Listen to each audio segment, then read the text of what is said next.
Hello. If you don't already know me, my name is Scott Henderson. I'm the children's and men's servant here at the Port. The leadership team here asked me to share an encouraging word with you today, so that's what I'm going to try to do. I think we've all been around a little child who, no matter what they are doing or where they are at, always wants to know what's next. Or a teenager who's always asking, what's for supper tomorrow night? Or that adult that goes around always asking, when are we going to go back to normal? It seems to never fail that when things start to stray from the tracks of normalcy, what's next always arises to the top of the list of questions. During this ongoing season of pandemic, it's been especially difficult to know what's next. It's been difficult to make plans, to know how to prepare for upcoming weeks, even to know what our priorities should be. There have been and continues to be many unknowns. We have all had to remake or change plans or cancel or reschedule vacations and relearn life during this time. But I've been reminded of the words of a baseball-playing philosopher, Yogi Berra, when he said, "It's tough to make predictions, especially about the future." I think one of the more valuable lessons that God is teaching many of us during this pandemic is that I am not in control.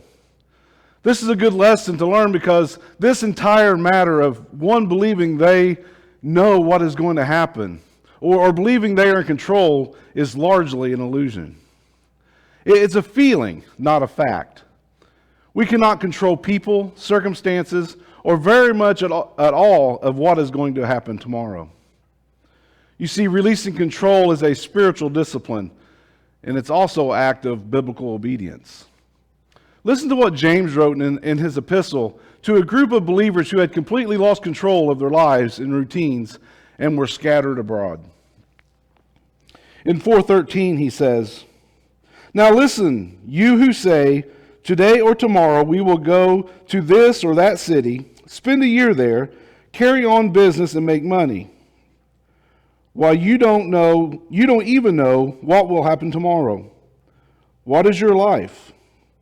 You are a mist that appears for a little while and then vanishes. Instead, you ought to say, 'If it is the Lord's will, we will live and do this or that.'"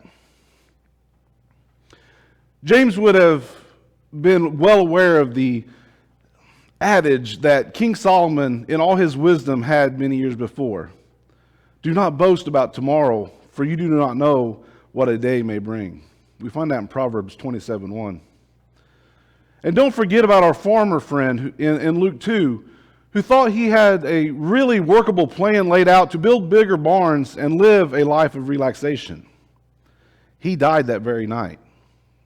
God called him a fool with no concern whatsoever for this man's feelings.